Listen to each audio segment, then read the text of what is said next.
winners, Lamar Jackson and Patrick Mahomes, who are both favorites to win the award again. Now, we are joined now by Fox Sports NFL analyst Michael Vick. Now, Michael, you were the first black quarterback to be selected #1 overall. It's now happened 5 other times. So how would you rate the progress of black quarterbacks in the NFL? I think it's been extraordinary over the last 20 years. I think back to 1999, that draft when Akili Smith and Donovan McNabb and Dante Culpepper, and then in the 3rd round, Sean King was drafted. That draft did so much for me as a player, as an individual, as a black man, because there was a lot of stereotypes beforehand, and I got stereotyped from another black man who played in the National Football League, who seen me my first time in high school throwing the football when I was just out on the field trying to get better. And he looked at me and he instantly said that I would be a DB.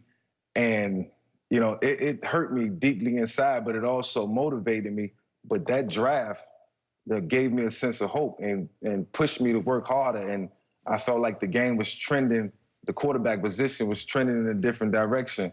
And it was because of that draft when I seen multiple black quarterbacks get drafted. And now here we go, 20 years later, week 1, 10 quarterbacks starting for NFL franchises. 7 out of those 10 guys are Pro Bowlers and multiple MVPs amongst them. And, we continue to make progress. But I do have to say this. I have to give a lot of credit to the front offices, the general managers and the coaches who are believing in black quarterbacks and believing that they can get the job done.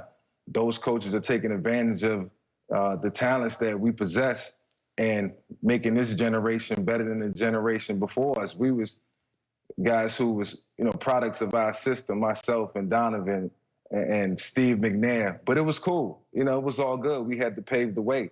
And now, you have coaches who understand, how to use guys' talents and, made us relevant. So, we're trending throughout the National Football League, and we'll continue to do so. Most importantly, the guys who are playing the game now, who are doing it better than us, and I continue to say that, understands their place now and how much they'll affect the next generation of black quarterbacks to come. Before you go, Michael, I'd never heard that story about a black man told you you couldn't play quarterback. Can you give us a little more detail? I don't know if you're able to say who it was or at least what his position was? When I tell this story, and it rarely comes out, but I was just thinking about it this morning and just the impact it had on me because I went through so much mentally in terms of, thinking about changing my position, not wanting to waste my scholarship or waste my time, rather. And then to hear that from a good friend of mine, and I'll say it was Antonio Banks. He played at Virginia Tech. He played for the Minnesota Vikings. And we have a good relationship to this day. But Antonio motivated me more than he would ever know. And, I took into consideration that, once I seen that, Andy Reid took Donovan and Minnesota took Dante Culpepper, it wasn't about what he said. It was about, how can I go out and produce and show that I'm worthy of being put in that position. And 3 years later, I'm drafted #1. So that's changed within itself. And, shout out to the Atlanta Falcons who gave me that opportunity, who believed in me as a young black man, as a 20-year-old black man, to be the face of their franchise. Mike, I think you hit the nail on the head. I think the blacks are beginning giving more opportunities. And not just in football, it just shows to show you, Skip, and you and I talk about this all the time on our show, is that when given the opportunity, blacks can succeed just as well as white can. It's all about being given the opportunity. Now, I believe there have been other black quarterbacks that could have succeeded. They were quarterbacks in college, but they were forced to go to Canada if they wanted to continue to play, or if they wanted to play in the NFL. As the guy told you, you should switch positions, either become a cornerback, become a wide receiver, or play the running back position. Warren Moon is a pure drop back passer. He was not, yes, he was mobile. Yeah, he was athletic, but he was a drop back passer. Now, if you want to go to Canada. So now we're seeing these opportunities that guys are like, hold on, wait a minute.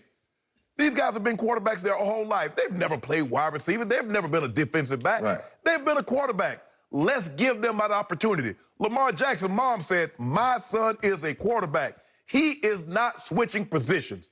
So for me, just for as you mentioned, Mike, the front office, to give these guys an opportunity to succeed at that position. You've been a quarterback? Okay, son, go play. And not only are we going to let you play, we're going to build a system that's conducive to what you can do really well. Because a lot of times, coaches were hell-bent set in their ways. Well, this is the offense that I run. Well, he can't run my offense. John Harbaugh says, you know what? I'm going to take this guy, along with Ozzie Newsome. We're going to take that guy. We're going to find a guy that can build an offense around him. Instead of putting a square peg in a round hole, we're going to get around a circle for a circle. And that's what they've done. So kudos to all these front offices, to be at the Kyler Murrays, the Deshaun Watsons, and Skip. They're the best players. Patrick Mahomes is the best player in football, the best quarterback. Russell Wilson, Deshaun Watson, Kyler Murray's coming. Yeah, that's a good point. They're not only starting, they're dominating. They make it seem like these guys are some fringe players. Yeah. No, they just happen to be the best players at that position in football right now, and it's a lot of them. Mm. So allow me to publicly say I'm proud of this league and the progress it's made racially at that position, which is obviously the premier position in sports. Yep. And let me say to Michael Vick, I'm proud of him because he was a trailblazer, because he was the first overall pick.